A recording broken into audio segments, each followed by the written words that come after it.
This is Smriti. Welcome to our channel your success point. आज करेंगे हम एक्सरसाइज नंबर 3.2 का सेकेंड क्वेश्चन। आइए देखते हैं। On comparing the ratios a1/a2, b1/b2 and c1/c2, मतलब इस रेशियोज को कंपेयर करना है और बताना है कि कौन सी लाइन, ये जो लीनियर इक्वेशन दी है वो किस तरह की लाइन्स होंगी, इंटरसेक्टिंग लाइन होंगी, पैरेलल होंगी या फिर कोइंसिडेंट होंगी। अब सबसे पहले हमें पता होना चाहिए कि a1/a2, b1/b2 और c1/c2 रेशियोज है क्या। तो अगर हम लेट करते हैं, let a1x plus b1y plus c1 equal to 0 and a2x plus b2y plus c2 equal to 0 are two linear equation. ये कैसे है? दो लीनियर इक्वेशन है, रैखिक समीकरण है।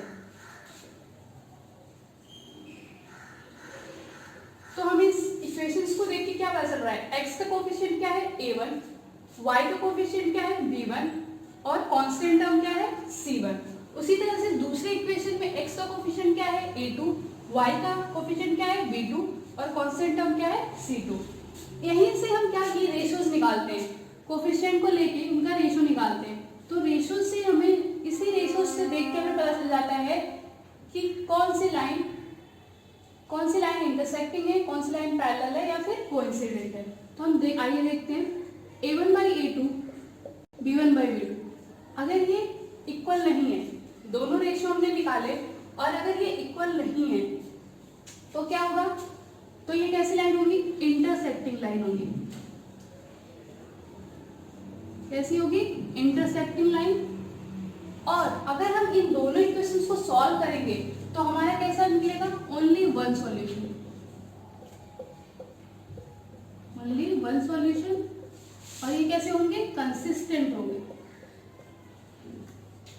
ये पूरी टेबल है, इसको आपको याद रखना पड़ेगा ताकि फर्दर जो आगे क्वेश्चन आएंगे उसमें हमें ये सारी चीजें बतानी होंगी।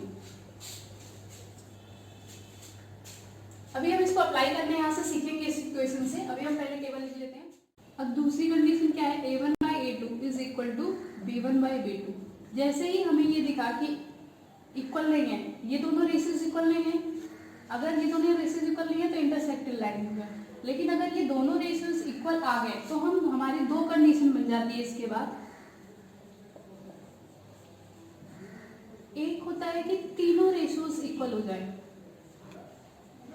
ये दोनों तो इक्वल हो, लेकिन ये तीसरी जो c1/c2 रेशियो है ये इक्वल ना हो, तो कैसी लाइन होगी? पैरेलल लाइन होगी। पैरेलल लाइंस होंगी। अब पैरेलल लाइंस होंगी तो कितने सॉल्यूशन होंगे? कोई सॉल्यूशन नहीं होगा, कोई भी सॉल्यूशन नहीं होगा, क्योंकि वो दोनों कहीं पे भी जाके एक दूसरे को इंटरसेक्ट नहीं करेंगे। और इंटरसेक्ट नहीं करेंगे तो कोई भी सॉल्यूशन नहीं होगा। और ये कैसा होता है? इनकंसिस्टेंट। और तीसरी कंडीशन क्या होती है कि अगर ये दोनों और ये भी रेशियोज इक्वल हो जाए, अगर ये तीनों रेशियोज इक्वल है तो क्या हो जाएगा? कौन सा line? Coincident line, coincident lines. और इसमें क्या होंगे? दो कोइंसिडेंट, मतलब कि दोनों लाइनें, जो दोनों इक्वेशंस की जो लाइनें बनेंगी ओवरलैप करेंगी एक दूसरे को, तो कोइंसिडेंट होंगी। तो ओवरलैप करेंगी तो कैसा होगा? मेनी सॉल्यूशन हो जाएगा, बहुत सारे सॉल्यूशन निकलेंगे क्योंकि हर पॉइंट पे वो इंटरसेक्ट कर रही है। और ये कैसे होते हैं? कंसिस्टेंट होते हैं। तो ये टेबल आपको याद रखनी है क्योंकि इसको हम करने में, इस क्वेश्चन को करने में इसका यूज करेंगे। तो ये टेबल आपको बिल्कुल अच्छी तरह से याद कर लेना है। आइए देखते हैं कि इसको अप्लाई कैसे करेंगे क्वेश्चंस पे। पहला पार्ट उठाते हैं। पहला पार्ट क्या है हमारा? पहले 5x - 4y + 8 = 0। अब हम इसको अपने वेरिएबल्स वाले इक्वेशन से a1xy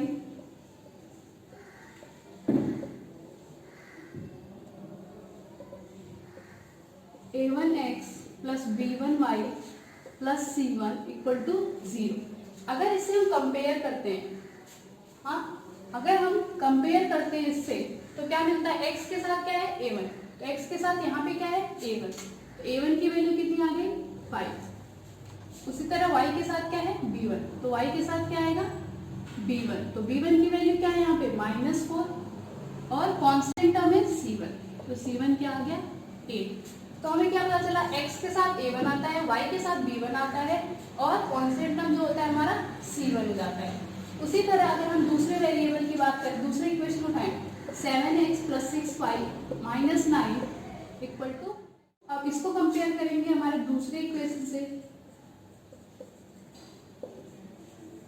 a2x + b2y + c2 equal to 0।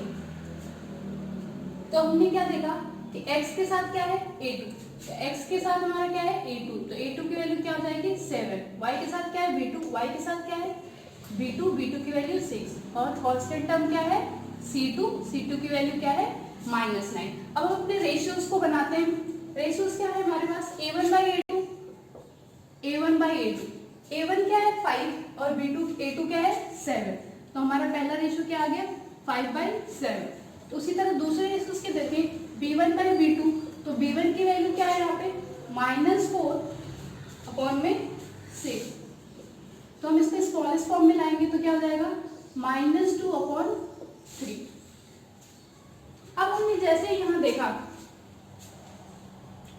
a1/a2 और b1/b2 कैसे दिख रहे हैं हमें, इक्वल नहीं है, ये 5/7 है, ये -2/3 है, तो कैसा हो गया not equal to, a1/a2 is not equal to b1/b2, मतलब रेशियोज इक्वल नहीं है। तो हमने पढ़ा था अगर रेशियोज इक्वल नहीं होते हैं a1/a2 तो कैसी लाइंस होती हैं, तो कैसी लाइन होगी इंटरसेक्टिंग लाइन। हमें यही तो बताना था कैसी है लीनियर इक्वेशन, कैसी है पैरेलल है, कोइंसिडेंट है, इंटरसेक्टिंग लाइन। तो हमने इस तरह से देखा कि जब रेशियोज हमने निकाले थे, पहले दोनों रेशियोज इक्वल नहीं हुए, तो हम क्या कहेंगे these lines are intersecting in nature. बस इतना ही बताना है।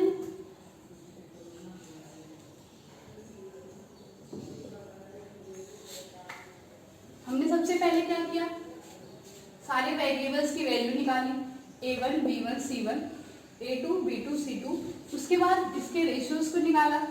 अब उसके बाद देखा हमने कौन सी कंडीशन सेटिस्फाई हो रही है। हमने देखा पहली कंडीशन कि a1/a2 is not equal to b1/b2, तो ऐसी कंडीशन में क्या होता है हमारी जो लाइंस होती हैं वो कैसी होती है इंटरसेक्टिंग होती है।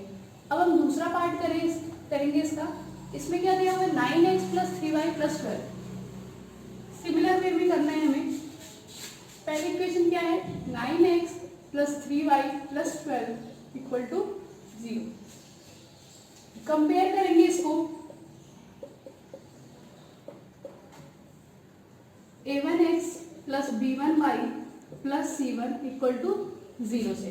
तो x के साथ क्या होता है हमारी वैल्यू, x के साथ a1 होता है, y के साथ क्या मिलता है हमें b1 और कांस्टेंट टर्म क्या होता है हमारा c1। ठीक है, उसी तरह हम दूसरी इक्वेशन लेंगे 18x + 6y + 24 equal to 0। Same process करना है। On comparing a2x + b2y + c2 equal to 0, तो x के साथ क्या आएगा हमारे पास a2, y के साथ क्या मिलता है b2, तो b2 क्या आ जाएगा 6 और कांस्टेंट टर्म क्या होता है c2। अब फिर से वही काम करना है, हमें रेशियोज निकाले हम a1/a2, तो हमारे पास a1 क्या है यहाँ 9 है, a2 क्या है 18, तो क्या मिल जाएगा 9/18, तो क्या मिला हमें 1/2, क्या मिल गया 1/2। इसी तरह हम दूसरी रेशियो निकालेंगे b1/b2, b1 क्या है हमारे पास 3 और 6, 3/6, ये भी कितना आ गया रेशियो 1/2। तो हम तीसरी रेशियो भी निकाल लें c1/c2, c1 कितना है 12 और c2 कितना है 24, ये भी हमें क्या मिल गया 1/2।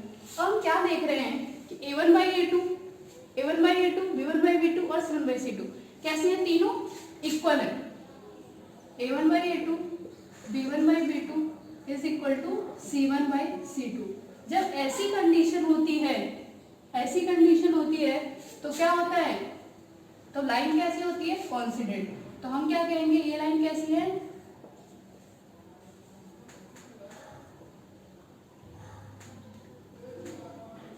इंसिडेंट लाइन है, मतलब ये एक दूसरे को ओवरलैप करेंगे। क्या करा सबसे पहले, तीनों जो भी वेरिएबल्स है उनकी वैल्यू निकाली, a1 b1 c1 a2 b2 c2, ratios निकाले, तीनों रेशियोज इक्वल आए। अब हमने टेबल जो पढ़ा था उसमें क्या था कि जब तीनों रेशियोज इक्वल होती हैं तो कैसी लाइन होती है, कोइंसिडेंट लाइन होती है। अब हम करेंगे तीसरा पार्ट। तीसरे पार्ट में क्या है, 6x - 3y + 10 = 6x - 3y + 10 = 0। Process same है। सबसे पहले हम क्या निकालेंगे, a1 b1 c1 की वैल्यू,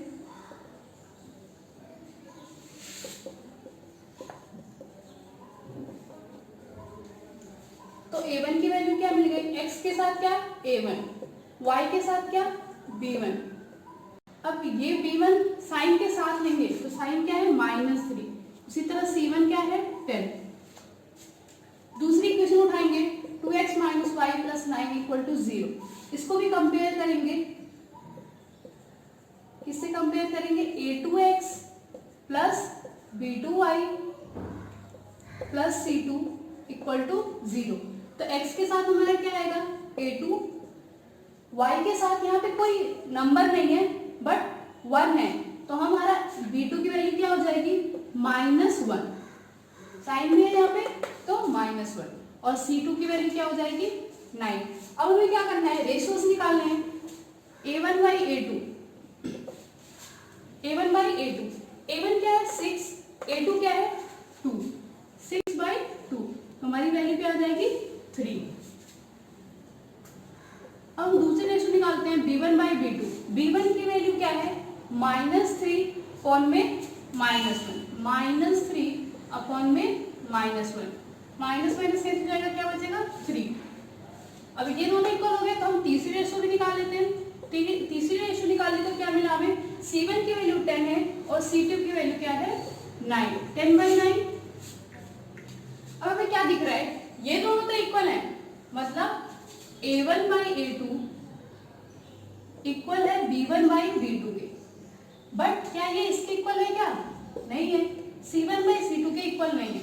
तो ऐसी कंडीशन में हमारी कैसी होती है, लाइंस कैसी होती हैं, पैरेलल होती है। These lines are parallel in nature। सबसे पहले क्या करना है, हमें a1 b1 c1 की वैल्यू निकालनी है, a2 b2 c2 की वैल्यू निकालनी है, वहां से रेशियो निकालेंगे, फिर हम टेबल के थ्रू चेक करेंगे कि किस तरह की लाइंस है। इसको आपको करना है practice. Thanks for watching this video, please like, comment and subscribe.